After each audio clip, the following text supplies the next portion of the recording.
sendiri. Baik, terima kasih. Assalamualaikum warahmatullahi wabarakatuh. Selamat siang dan salam sejahtera untuk kita semua. Ini sudah saya lakukan pada saat wawancara terdahulu, sudah saya berikan suatu gambaran ulasan tentang pokok permasalahan antara dua insan manusia ya, yang tidak bersepakat untuk hidup berumah tangga. Dalam hal ini tadi bertanya tentang masalah keputusan hakim yang bocor. Ini sekarang kriteria bocornya kan harus kita ambil dulu aksiomanya ya. Apakah keputusan ini dikatakan bocor sebelum keputusan hakim itu baru bocor? Jadi biar masyarakat juga tahu. Jadi jangan menyebut kata-kata bocor, tapi bocornya itu setelah keputusan hakim, itu bukan bocor. Itu melakukan suatu statement di luar kewenangannya karena itu sudah divonis oleh hakim. Ya tolong saya berikan edukasi yang benar dulu ya. Jadi banyak yang bilang bocor-bocor. Kalau bocor berarti sebelum itu diputuskan itu sudah diketahui oleh publik, itu baru bocor namanya. Artinya kita lihat nanti apakah sebelum diputuskan atau setelah diputuskan. Yang pertama ya. Kemudian yang kedua, sangat disayangkan ya, bahwa statement-statement yang diberikan Humas ini sudah tidak menggugah hati nurani manusia ya.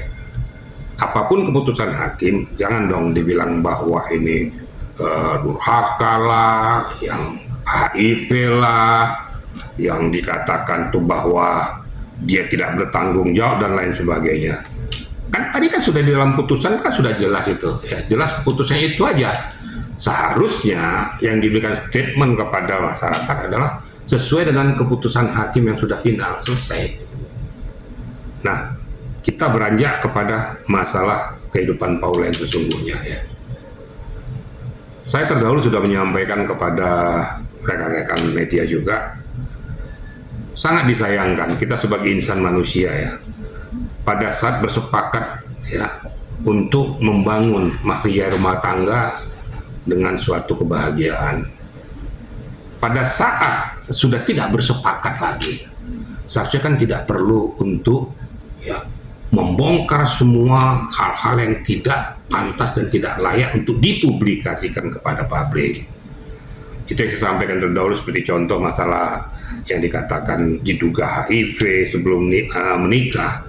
Pertanyaannya begini, lah yang bodoh ini, yang goblok nih siapa? Loh, kalau kamu sudah tahu seandainya diduga itu HIV, kenapa kamu kawin? Terus sekarang pada saat berjalan hidup rumah tangga, sudah punya anak, kamu bongkar tuh aib. Ini kan tidak manusiawi juga. Menurut hemat saya, demi harkat, martabat dan harga diri daripada Paula, seyogianya ya laporkan saja secara pidana. Kita harus tegas dalam apa ya, menetapkan ataupun mendudukkan posisi masalah hukum itu ya. Apapun Paula, dia punya harkat martabat juga. Apapun Paula, dia kan mantan istrinya. Layak dan pantas nggak kira-kira dipublikasikan hal-hal kelemahan-kelemahan daripada Paula? Ini yang saya katakan tadi, tidak manusiawi tadi. Menurut hemat saya sudah laporkan saja. Kemudian lakukan apa? Upaya banding, dan lain sebagainya. Kemudian dilaporkan juga ke Mahkamah Judisial atau badan pengawas daripada hakim tuh ya. Ya memang ironis akhir-akhir ini memang sorotan mata publik ini kepada para tokoh-tokoh hakim yang kebetulan menyimpangkan tugas dan tanggung jawabnya dengan berlindung kepada berdasarkan ketuhanan yang Maha Esa, sehingga tidak ada yang bisa mempolitisir lagi itu keputusan final, tapi keputusan final yang berkeadilan, bukan sesuka-sukanya aja. Kira-kira gitu ya. Untuk hakim sendiri ada sanksi nggak sih Bang dari pengadilan sendiri atau dari komisi judisial? Artinya kan ini apa melanggar etika Bang, boleh dibilang seperti apa atau seperti apa? Ya menurut hemat saya seperti itu. Kalau sudah seandainya keputusan yang sudah final dibumingkan lagi oleh orang yang tidak punya kewenangan dengan posisi-posisi yang sungguh sangat untuk menjatuhkan harkat martabat orang itu. seperti anak durhaka. Kriteria anak durhaka gimana? Paham nggak kriteria anak durhaka tuh? Tapi kalau dibilang mungkin tidak berbakti kepada suami, mungkin bisa lah ya. Durhaka yang mana, diapain rupanya gitu loh. Kemudian perlu untuk ditegaskan lagi kepada rekan-rekan media tentang pengertian daripada selingkuh yang saya katakan tadi. Jangan kita kebiahu ya. Pertemuan dua manusia di tempat tertentu belum tentu itu selingkuh. Mungkin ada hal-hal yang mereka bicarakan tentang tugas, bisnis, dan lain sebagainya. Makanya kita lihat substansinya, apalagi itu di tempat terbuka. Jadi kadang-kadang karena melihat itu apa kena rasa kecemburuan yang tinggi, akhirnya dibilang selingkuh, padahal belum tentu. Ketemu dua sahabat ngobrol, pas ketemu di kafe umpamanya atau di restoran, bicara apa selingkuh. Nah tentu selingkuh ini perlu untuk didudukkan substansi-substansi yang mengikat, baru disebutkan itu selingkuh. Kira-kira gitu. Tapi kalau sudah berzina, nah itu kan berarti kan memang sudah kriteria khusus ya. Tentu di tempat tertutup, dilakukan oleh dua insan manusia dengan melakukan persetubuhan dan lain sebagainya. Itu yang dikatakan tuh berzina ya, dia melakukan persetubuhan. Jadi antara selingkuh dengan berzina itu tidak sama. Tapi boleh dikatakan sama. Selingkuh belum tentu berzina, tapi berzina udah pasti selingkuh. Kira-kira gitu ya rekan-rekan ya. Nah, tapi terkait yang baru saja Baim juga sampaikan lewat voice note rekam suara yang beredar, di situ juga disebut bahwa Paula sampai mengganti nama si cowok tersebut dengan nama cewek. Lalu isi chatnya itu setelah dia pulang umroh bilang kangen aku mimpin kamu Niko gitu. Berarti kan mungkin finalnya si Baim makanya kecewa Pak. Itu kriterianya di mana? Voice note yang mana didapatnya, apa bisa dipertanggungjawabkan nggak? Kan gitu. Kalau saya ini kadang-kadang saya tidak membela siapa-siapa ya. Pokoknya saya lah sama kamu, pernah sering ketemu dengan saya, udah pernah saya, kangen juga gue liat lo. Apa sudah pasti ada hubungan saya dengan kamu? Makanya dudukkan kriteria posisi-posisi. Kadang-kadang untuk posisikan hukum tuh kadang-kadang suka-suka aja gitu loh. Jadi dilihat harfiah daripada kangen itu apa gitu loh. Walaupun demikian, itu pembuktian yang ada di pengadilan kan sudah dikeluarkan. Hanya menurut hemat saya, kalau memang kita mau berpisah, berpisah saja ya.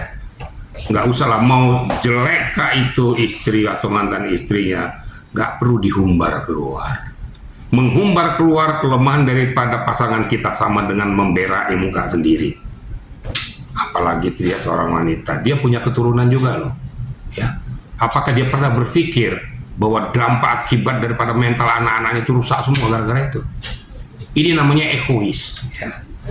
Hanya untuk keinginannya tercapai tanpa berpikir dampak akibatnya kepada orang-orang yang perlu untuk dilindungi. Nah anak-anak ini juga kan punya teman-teman ya.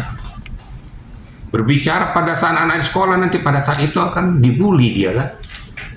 Nah, pernah berpikir nggak kayak gitu? Akhirnya anak tersebut jadi tertekan, stres dan lain sebagainya. Siapa yang berdosa?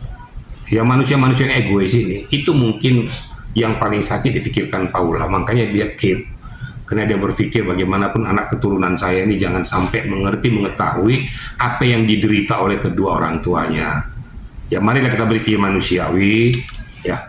Kalaupun ada persoalan rumah tangga, tidak harus dihumbar keluar. Kalau memang kita mau curhat, ada tempat curhat, bukan curhat kepada orang lain. Curhat kepada saudara, kepada keluarga, atau kepada mertua, atau kepada bapak untuk menyelesaikan masalahnya. Kalau sudah curhat kepada orang di luar lingkaran ini, belum tentu positif.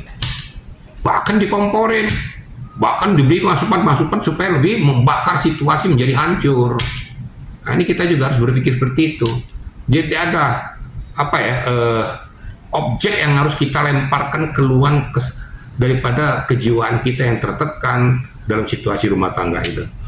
Ini kira-kira untuk pelajaran bagi kita semua, bahwa peristiwa yang terjadi memang peristiwa yang saya anggap kurang elok untuk dipublikasikan ke publik. Kasihan. Jadi, tapi kalau bagi Paula sendiri, kalau memang kamu merasa tidak berbuat, merasa tidak melakukan, kamu punya hak untuk membela diri. Lakukan saja. Banding, laporkan kepada Komisi Judisial, Bawasnya, dan pidanakan saja yang mencemarkan nama baik dia. Tentunya saya berharap juga kepada pengacara yang megang ini, ya, jangan cuma diem aja. Berikan dong suatu statement, berikan dong guidance yang benar, ya, sehingga orang yang kau kawal itu bisa untuk bangkit, dia bisa untuk melakukan langkah-langkah yang lebih bagus lagi bagi dirinya. Polanya itu melihat, memperhatikan, kemudian tidak memberikan statement ataupun argumentasi hukum untuk membela keberadaan daripada klien kita yang gak usah jadi pengacara kita. Ya. Kita pengacara membela hak-hak daripada klien kita. Nah, makanya sebelum kita pegang, betul-betul kita diskusi dulu yang benar.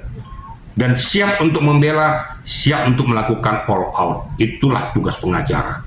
Jangan pada saat diponis kamu meninggalkan gelanggang, itu bukan pengacara yang benar tuh. Ya. Kira-kira gitu, kira-kira kan ya. Oke.